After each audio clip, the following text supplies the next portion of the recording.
Inaugural. Webster's dictionary defines the word inaugural as marking a beginning. It's a word that hasn't been a part of the Indianapolis vocabulary for a long, long time. The world's premier racetrack is filled with tradition, hardly an ideal home for new beginnings of any sort. But 1994 is different. Tradition is about to be altered a bit, and not with a whimper, but with a bang. For the first time in some 83 years, a second race will be held. It isn't to be the sounds of Indy cars racing around the 2.5-mile oval, but rather the roar of stock cars rumbling across the famed strip of bricks. It's the inaugural Brickyard 400, marking a new beginning. A new tradition has begun.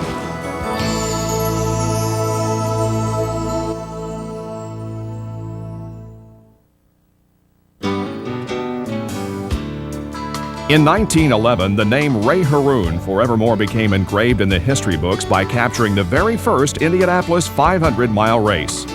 Some 7 decades later, a child was born.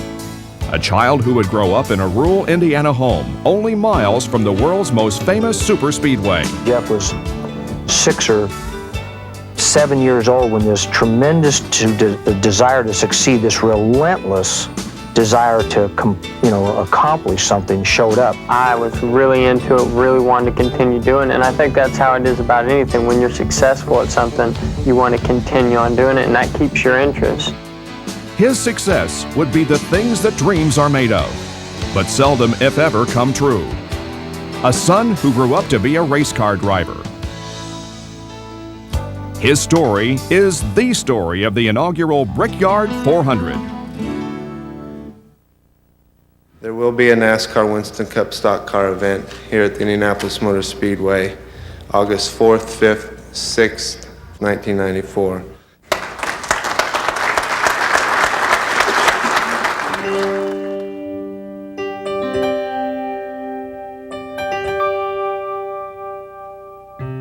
That announcement from Speedway President Tony George in April of 1993 single-handedly changed the course of the history of auto racing. But novel ideas are not foreign to the Speedway. A track that was constructed in 1909 as a testing grounds for automobile manufacturers soon became home to a multitude of races, actually holding its first competitive event, a balloon race, while work on the facility was still in progress. By August of 1909, the track was complete. An inaugural series of automobile races led to an immediate repaving of its crushed stone and tar surface with more than 3 million bricks. Hence, the Brickyard.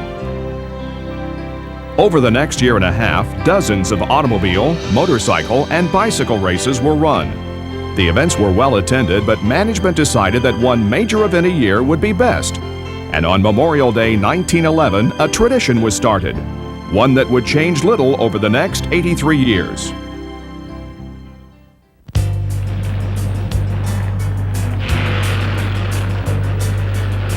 Early in 1959, another tradition got its start, one that would later become the crown jewel of the NASCAR circuit.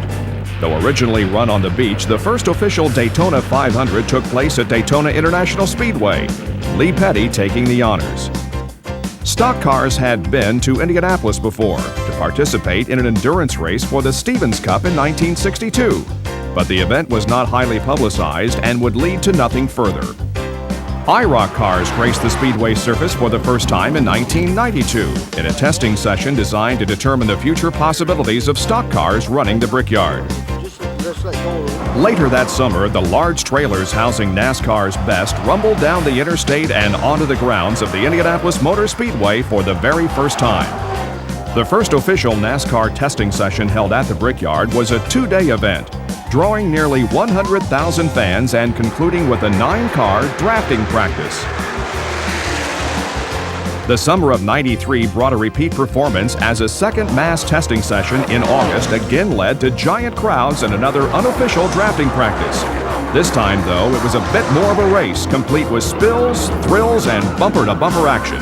We're always asked the question, what do you do the other 11 months a year, or what other races do you hold here? And to most people, the answer is obvious. We've always just had one race. There's nothing wrong with, I don't think, having 2 traditions. And is when people sit back 5 years from now, 10 years from now, and look back at it.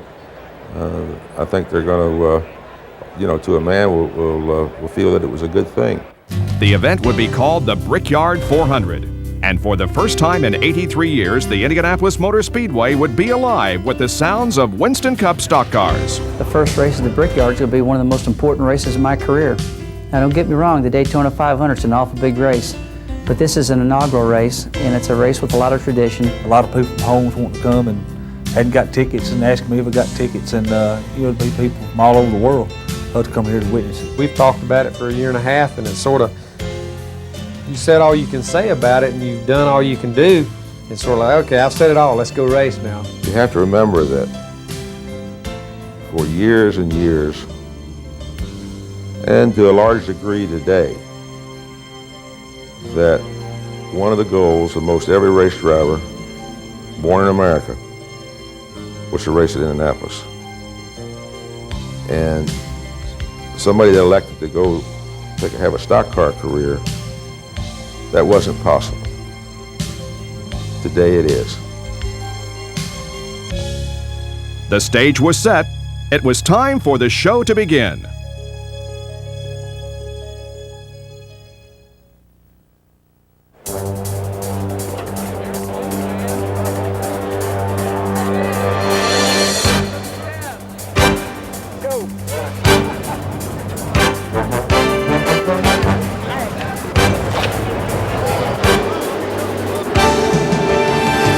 It's the biggest race that I think I've ever run, so it'd be the biggest win I've ever had. And if I can only win one, I want it to be this one. Indy, when you say Indy, you say racing, and the stock cars, I feel like, have arrived when they go to Indy.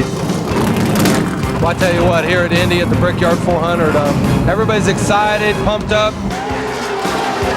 Well, it's a great opportunity for all of us to take advantage of, a major happening in motorsports.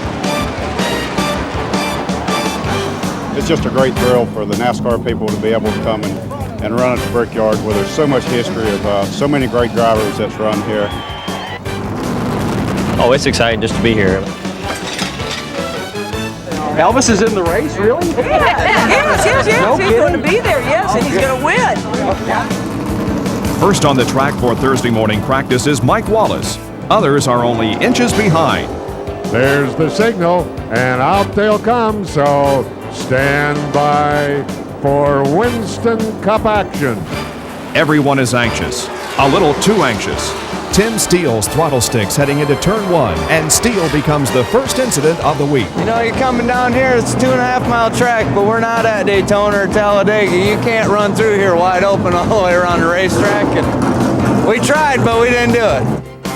Minutes later, Joe Nemechek loses control in turn 4. I was trying not to hit the wall hard. I was trying to drive the car, but you're coming off that corner at 170 miles an hour, and G-force is going to take you to the wall no matter what you do. So I just held on. It completely destroyed that race car, but we'll get the other one out and hopefully go fast. Jeff Gordon is the morning's fastest at over 170. Rick Mast and Ernie Irvin also top the 170-mile-per-hour barrier.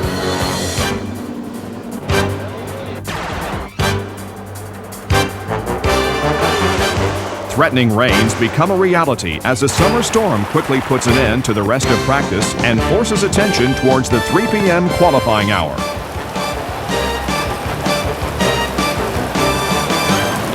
Number three. Qualifying for the Brickyard will be no easy task. Over 80 entries are vying for only 40 starting positions. More than half the drivers here will not make the race.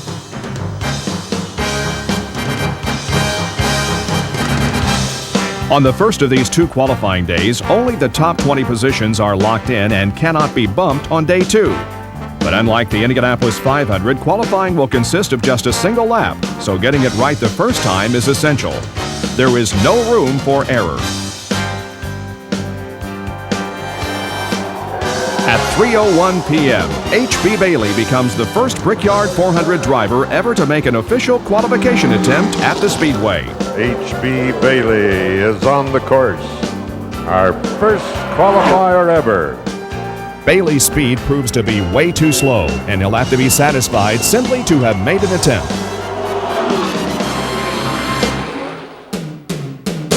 Dale Jarrett won the Daytona 500 a year ago, but this season has been difficult.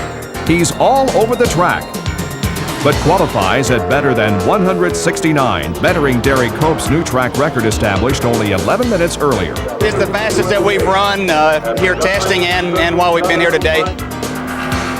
Brett Bodine shatters Jarrett's mark with NASCAR's first ever 170-mile-per-hour qualifying effort at the Brickyard. I'm sure 170 is going to be safely in the field, and we're happy with it. Depending on where your allegiances lie, Dale Earnhardt is either the circuit villain or a superhero. And the run is underway. Today, the man they call the Intimidator satisfies both camps, gunning his Chevrolet around the Brickyard at almost 172 miles per hour, another new track record. We have a new driver on the pole, Dale Earnhardt. The ink is hardly dry in the record books when Rick Mast blasts his way past Earnhardt to the head of the field. And it's a new Brickyard record. Rick Mast is now on the pole. Mast speed of 172.414 has given others a pole speed at which to shoot for. Pays 50 grand to win today. It's 500 Saturday. That's what we're really after. Rusty Wallace has won 5 times already this season, but comes up just short of Mast's pole-setting effort, as does Winston Cup points leader Ernie Irvan. Both he and Wallace top the 169 barrier.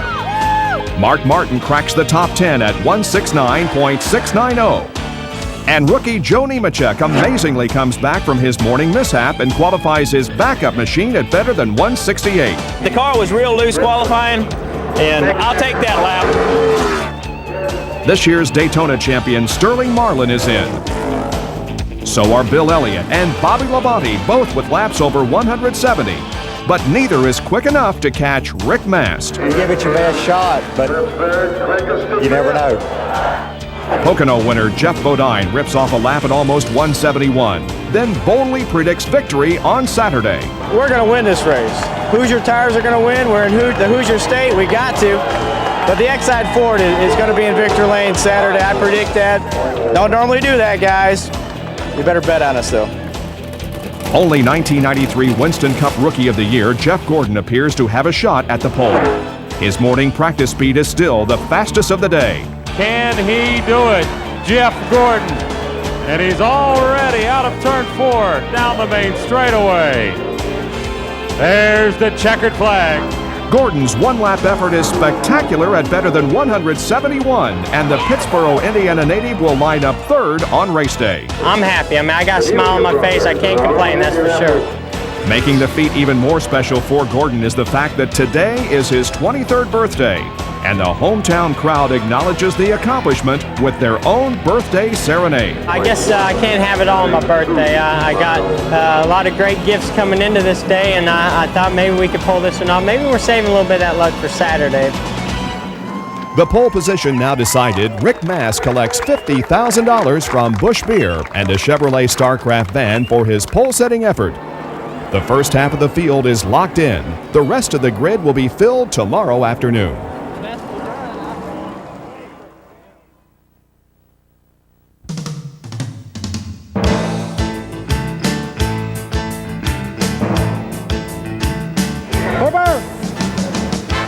The second and final day of qualifying for the inaugural Brickyard 400 will be no easy assignment.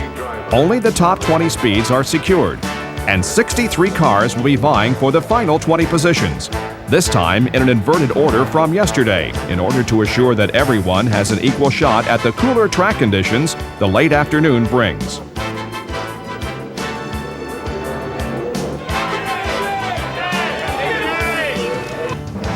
In the morning practice session, Ben Hess spins in the south short chute and hits the outside wall before coming to rest in the middle of turn 2. His bid to make the inaugural race is over.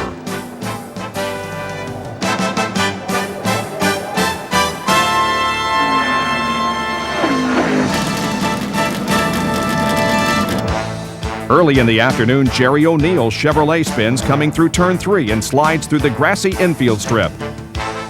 O'Neill makes no contact and continues. But the pressure to make the field of NASCAR's biggest payday is increasing with the race less than 24 hours away. Unseasonably cool temperatures make fast times a reality, and Wally Dallenbach Jr. and John Andretti both safely make the field at better than 169. It was Andretti who earlier this year finished 10th in the Indianapolis 500 on this very same track. Todd Bodine makes it 3 Bodine brothers in the race. And 3-time Winston Cup champion Darrell Waltrip puts his Western Auto Chevrolet safely in the field. Even the crowd, I mean, I thought maybe, I said, man, I must have broke the track record because everybody's waving, they're screaming, they're hollering, they're waving their hats. I said, man, I've done something pretty spectacular here. But it's just a great feeling. The Kellogg's car of Terry Labonte cranks out the second day's fastest qualifying effort. Another lap at over 170. He'll line up 21st tomorrow. That's the biggest race of the week, is making the race. I was kidding somewhere in the garage. I said, I think I can win the race if we can just make it. 4 o'clock and a suddenly slippery track makes for a flurry of qualifying mishaps. Robert Sprague spins through turn number 1 and hits the outside wall with the left rear tire before coming to a stop in the south short chute. Lance Wade follows up with 2 complete spins of his own coming through turn 3. Wade doesn't make contact and returns to the pits unharmed. 3 minutes later, it's Stan Fox's turn. The Indy veteran brushes the wall on his way to the green flag. His day is done. Next in line is NASCAR veteran Dick Trickle. Trickle's run looks good, but he too touches the wall in 4. Amazingly, Trickle's speed is still good enough to make the field.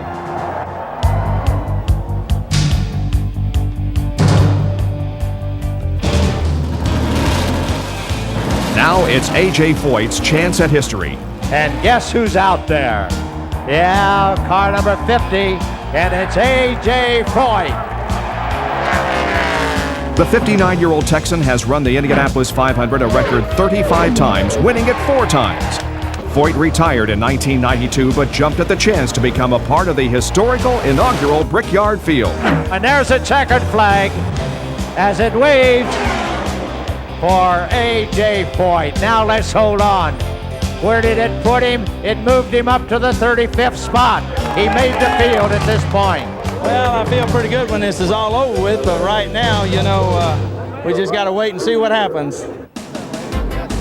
Rookie Loy Allen Jr. earlier this year sat on the pole in Daytona, but the Brickyard will not be as kind.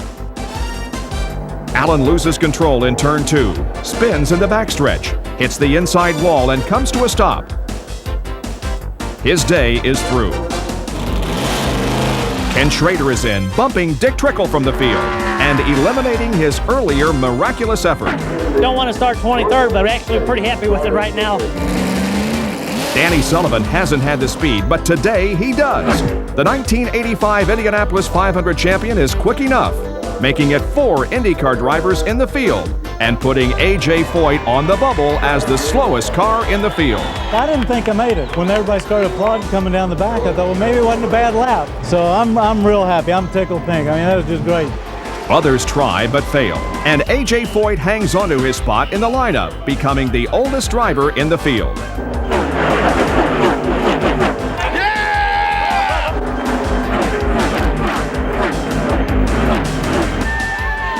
With 3 additional provisional starters, the inaugural Brickyard starting lineup will consist of 43 drivers, a new record for Indianapolis.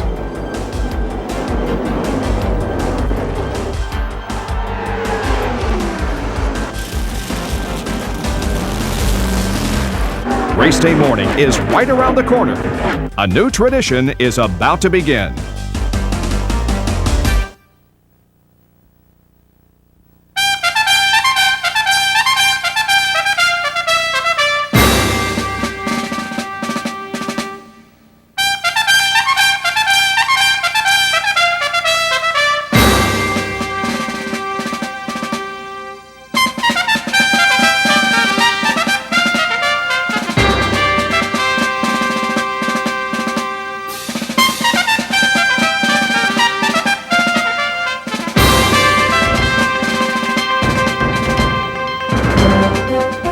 They say tradition is spontaneously created. With that as a guideline, sparkling blue skies greet the drivers race day morning. along with a sellout crowd estimated at better than 300,000 and a worldwide television audience. The inaugural Brickyard 400 is the largest attended first-time sporting event ever, and today's crowd is geared to become a part of history. A lot of people. It's great for the sport of motorsports. Looking good. See all the people and all the cars lined up. It's hard to believe that we're here. It's great. Just being here is so unbelievable, and to be a part of this whole event. But man, to come out of here on top, be the winner, I can't describe it. It would mean more to me than anything in this whole world. Get knocked out of this thing in 2 or 3 laps, and there it goes. All your hard work. Yeah. A lot better to hang in there and pick your way back up through there as the day goes on. The key is trying to figure out what the racetrack's going to do. None of us have ever been here. We don't know what it's going to do. This track changed the other day in 3 hours of practice more than any racetrack any of us have ever seen. This is like the Super Bowl or the first Masters that we could compete in. I know that Rusty's excited. Rick Mears has been there to work with him, and Unser's been telling about the hump going into turn 3. This place is very magical, and the people here are just tremendous, and there's so many people, and you know, you always have butterflies here. It's like going to Disney World for the first time.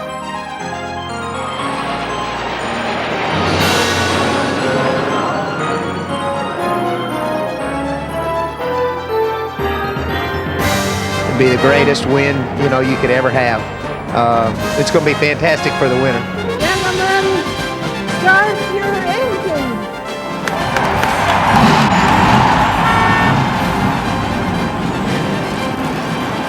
NASCAR's Jimmy Cox signals the drivers, and the Chevrolet Monte Carlo leads Indy's biggest ever starting grid away.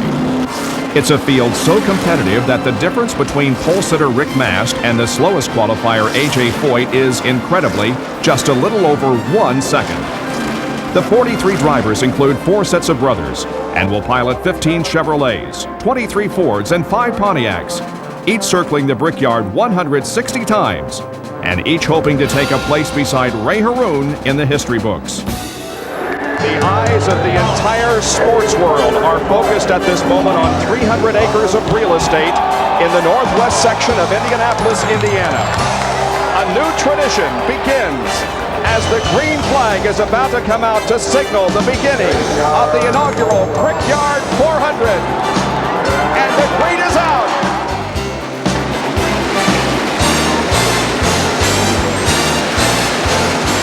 Left-hand turn of the day. It's Earnhardt taking the lead on the outside. Now Mast moves onto the inside. They're side by side into the short chute to number 2. They said they couldn't pass in the short chute, but they're attempting to pass down too wide. Now they funnel in the single file. Mast has the Ford out front and 2 Chevrolets behind him. Earnhardt goes second. Jeff Gordon goes down third. Single file. Now they start to go 2 and 3 and 4 wide down the back stretch toward turn 3. Earnhardt looks to the outside, looks to the inside. Jeff Gordon trying to go around Earnhardt. He won't do it as Earnhardt slams the door. Rick Mast in the lead, going through 3, going to the short chute and heading to 4. Rick Mast has the lead. Earnhardt right behind him. Jeff Gordon right on his tail. They come through very, very smoothly through turn 4. Single file. In 78 previous runnings of the Indy 500, 151 different drivers have led a lap. Rick Mast has become the first to lead a lap in the history of competitive stock car racing, and that's the first time he has ever led a first lap of any race.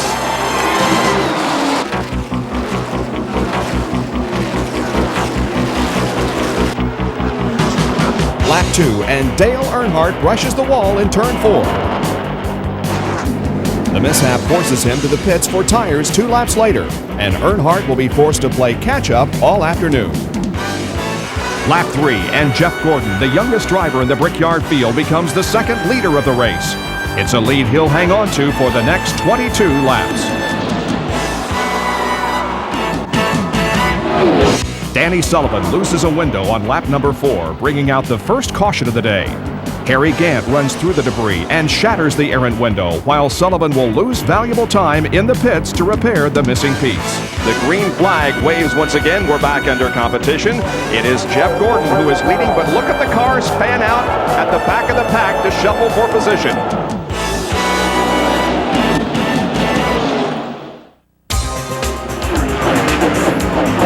Gordon still leads when Jimmy Spencer gets out of control in turn 3.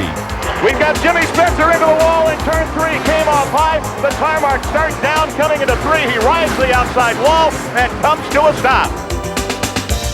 The green flag flies again on lap 15, and Jeff Gordon leads the field into the first turn. Gordon's car is working great.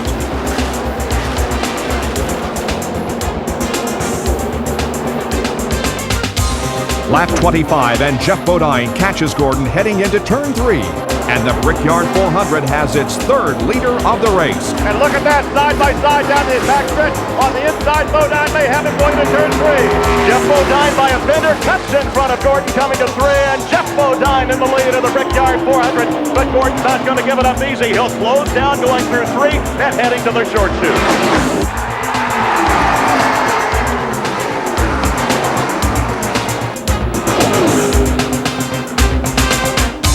6 laps later, the first series of regularly scheduled pit stops occur. The crew remains on the driver's left side of the wall. They come across as he hits the second to first stall, and now they go to work. They will change all 4 tires, and it looks to be a normal stop. We'll see if they make any adjustments. Bodine brings the X-Side Ford in. Now they'll get a chance to check that fuel mileage. Right side tires are down and away. I see the right rear tire off of that. Of course, Jeff is one of the cars on Hoosier Tires. Tire wear looks good. They're on the left side now, and Jeff will be down in the road momentarily. It's been 30 years since Gasoline Alley actually housed gasoline, but today it does. Unlike the Indy cars who utilize methanol for fuel, the stock cars are powered by gasoline, and crews are forced to scurry to the garage area for additional supplies. Bill Elliott, Todd Bodine, Greg Sachs, Dale Earnhardt, Ted Musgrave, and Lake Speed all take turns leading. Speed has started 41st in a provisional spot, but by lap 42, he's got the lead. The first quarter of the race is complete, and already 9 different drivers have led at least 1 lap. The inaugural Brickyard 400 has become a fierce battle to determine Indy's first champion.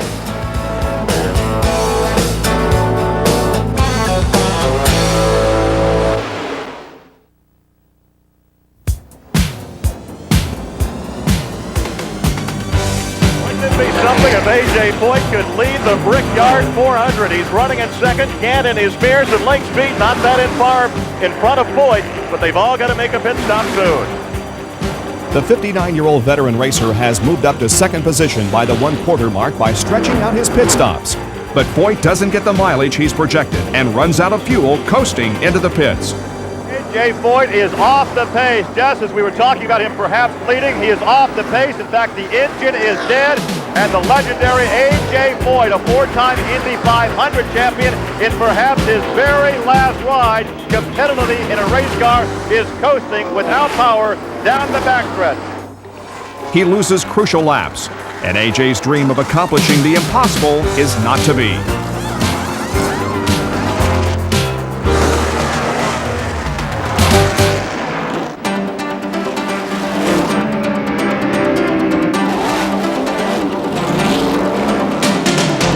Harry Gant leads a lap in this, his final season on the NASCAR circuit. Jeff Gordon recaptures the lead on lap 48. Gordon will lead the next 23. It's the second time today that the Hoosier hero has led this race. By lap 54, 30 cars are still on the lead lap. Race leader Gordon pits again on lap 69. That was a scary moment of the day, probably the scariest moment of the day, the closest call if there was any. I was trying to get Jeff a lap down because he had just come into the pits. I got by him, and he was a little bit faster, he had new tires. I tried to wave to him. I put my arm up in the short stretch before we got to turn 4, and he was right on my bumper. Maybe he didn't see it, and I dove down to the bottom to try to give him the outside. And I guess he decided he was going to go by me on the inside. And he must have gone through the grass to get there because I was in the grass. And next thing I know, boom, here he goes flying by on the inside. And we brushed. My left front hit his right rear. I'm just glad that it didn't cause any major damage or get either of us in trouble.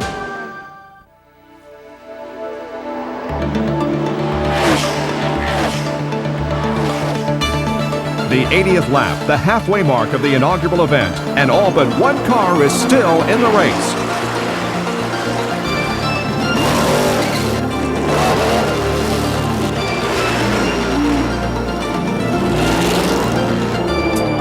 Gordon now leads Jeff Bodine by 6 seconds, but Jeff Purvis is leaking grease, and the resulting caution slows the field for the 3rd time today. Gordon and a host of others pit for the yellow, putting Jeff Bodine on top.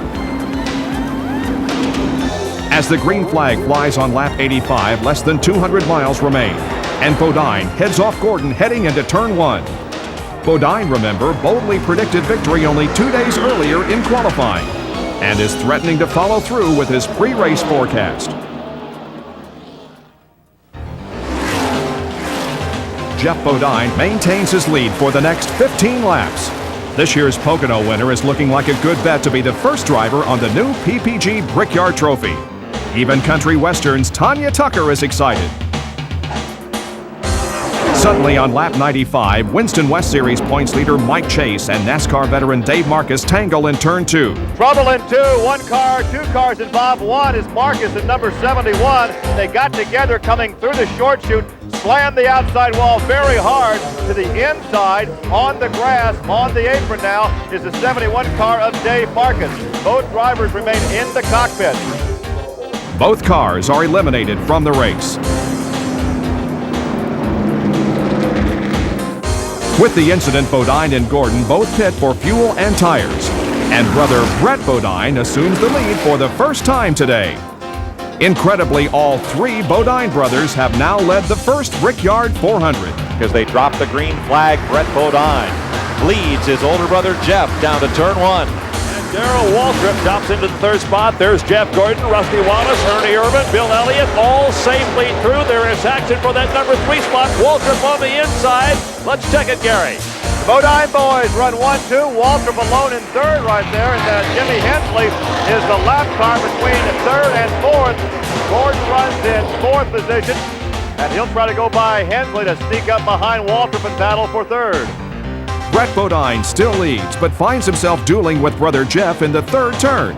Jeff bumps his younger sibling from behind, a tactic that Brett takes exception to as the pair head into the 4th turn. Bodine has him coming through 4. Good move to the inside. Oh!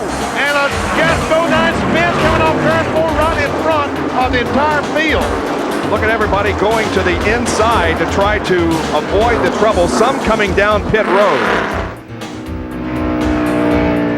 Brett spun me out. We've had some family problems and personal problems between us here lately, and he just unfortunately took it out on the racetrack with me, and never expected he'd do it. He's my brother, I still love him, but he spun me out. I would never carry a family problem. I would never carry a personal problem with another driver out onto the racetrack. There's no room for that. I raced the 7 car and I raced the 75 car. Just because I got 2 guys in them with the last name the same as mine doesn't mean I treat them any different or anything like that at all. We're paid professionals. We have to go out there and race each other just like we race the other 40 cars, and it's just unfortunate. Jeff got in the back of me over in 3, got me loose. He dove underneath me. He gave up the good line getting into 4. As we went through 4, I had a better approach to the corner. I was able to get back in the gas. I thought he would accelerate harder off the corner, and I run in the back of him. That's the way it happened. Again, the green flies, and the battle resumes. This time with Brett Bodine at the point. Jeff Gordon spent a lot of time trying to set up Jeff Bodine early in the race and couldn't get it down. Now he goes to work on Brett. He will not catch him into the short chute at number 1. You can believe that Gordon made a mental note on what happened when the Bodine brothers tried to go side by side.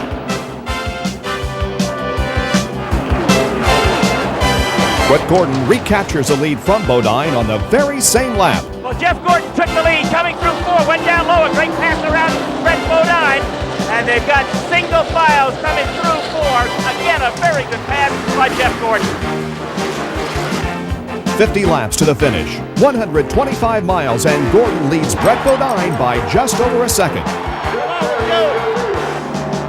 Lap 115, and Ernie Irvin now runs second. The Winston Cup points leader would like nothing better than to notch a win here at Indianapolis.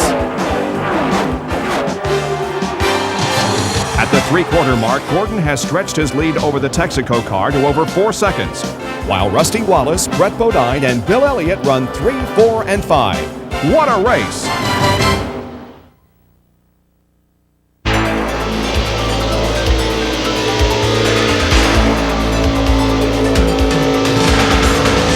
Roger Penske was victorious here at Indianapolis only 2 months earlier, as Hal Unser Jr. captured his second Indianapolis 500 crown and Penske's record-setting 10th. For the Brickyard, Penske is represented by Rusty Wallace, and by lap 125, Wallace is running second. New second-place runner is Rusty Wallace. Irvin back to third. Irvin catches him 2 laps later, dropping Wallace to third, with Gordon maintaining his slim advantage. Does he have a run? I think he does. Looks like he does. Boy, these two cars are evenly matched. Suddenly, Jimmy Hensley and Jeff Brabham tangle in turn 1. In the first corner, a car has just tagged the outside wall. You can see the marks on the wall. The safety crew is going out there now. The accident brings out the 6th and final caution period of the day. It also allows the leaders to make their final pit stops. Gordon is in first, followed by Irvin and Wallace. Irvin dives in the pits. Right side's going up. Rusty must be overheating because they had a brush over there, brushing off the front of the car. Jeff Gordon changing the right side, brushing the grill off. Jagman comes around. A chassis adjustment. Put one around the wedge in the car. Rusty's moving. Ernie's moving. Jeff Gordon is moving, but Rusty Wallace is going to beat him out. Rusty Wallace is out in just over 16 seconds, going from third to first in the process.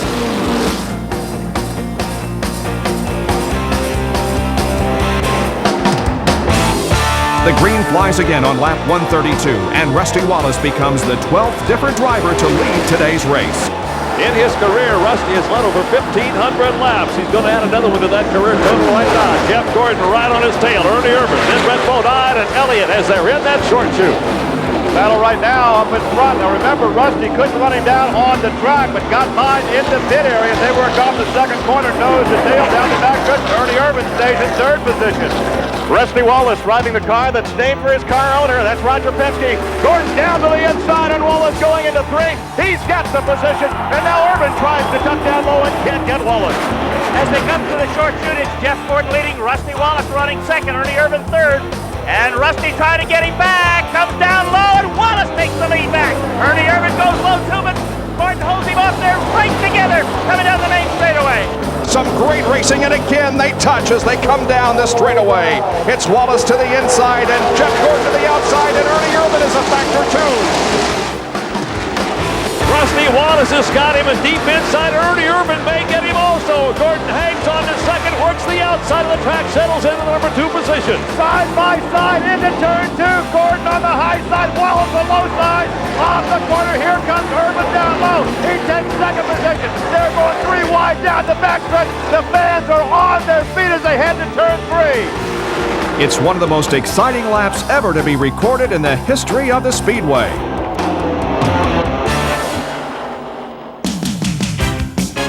As Wallace drops back, Jeff Gordon and Ernie Irvin resume their battle for the lead. I have to tell you, I have never seen cheering like this for one individual driver at this point in any race here. When Jeff Gordon gets the lead, everybody standing up, waving and cheering. I tell you what, his fan club membership will increase after this race.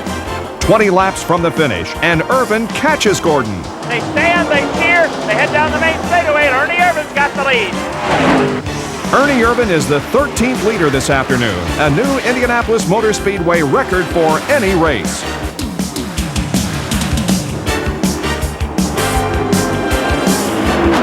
"16 laps to go now, and Gordon retakes the lead. He's got the lead! Jeff Gordon has regained the lead. Ernie Irvin is right on his exhaust pipe. They settle into the move to the number 2 turn.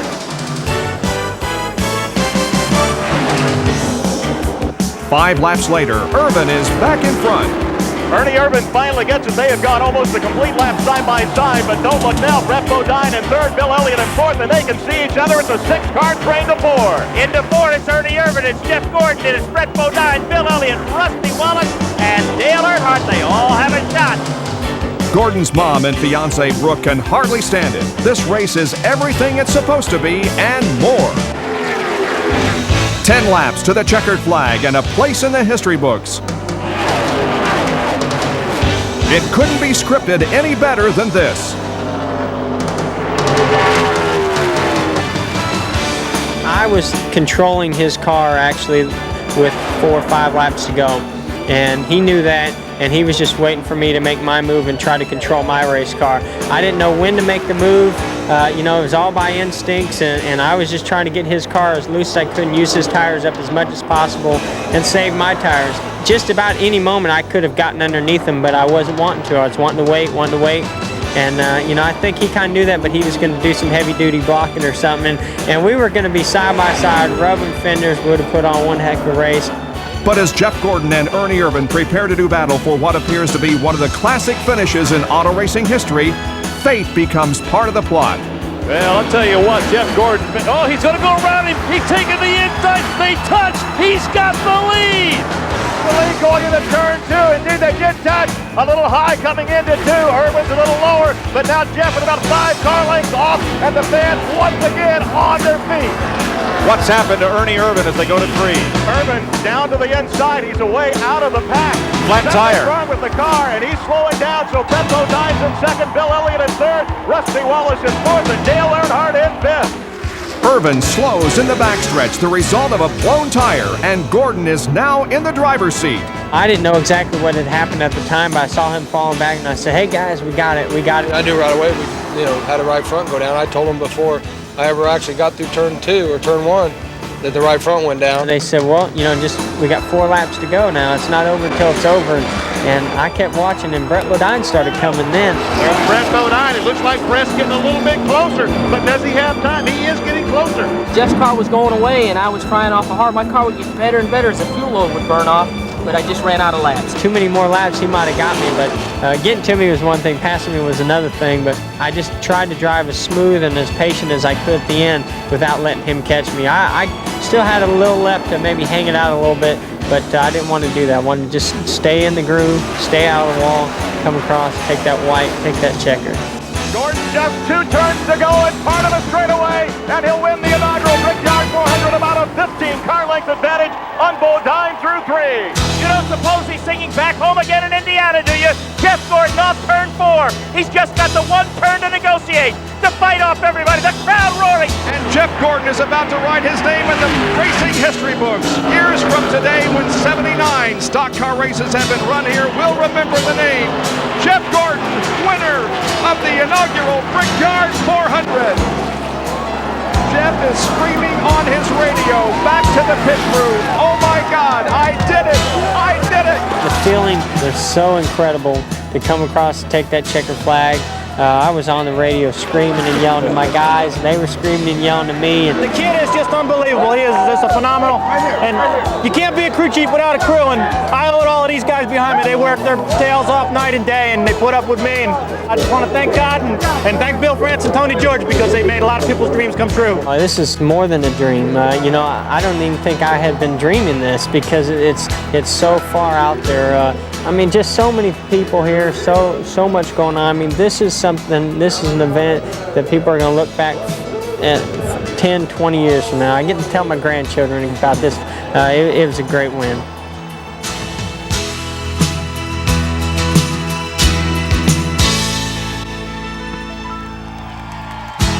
Bill Elliott brings the Budweiser car home 3rd, while Rusty Wallace hangs on for 4th, and Dale Earnhardt finishes 5th.